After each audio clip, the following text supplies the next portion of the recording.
சாரதாவோட பாட்டை கேட்டது ரொம்ப சந்தோஷமாக இருக்கிறது. சேவாலயாவில் செல்ல பெண்ணாக வளர்ந்த சாரதா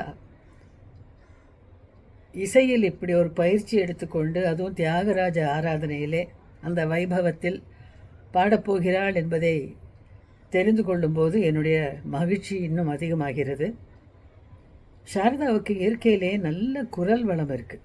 காத்திரமான குரல், அதே சமயத்தில் நல்ல உச்ச ஸ்தாய்க்கும் செல்லக்கூடிய, வெகு சுலபமாக பயணிக்கக்கூடிய குரலாக இருக்குது.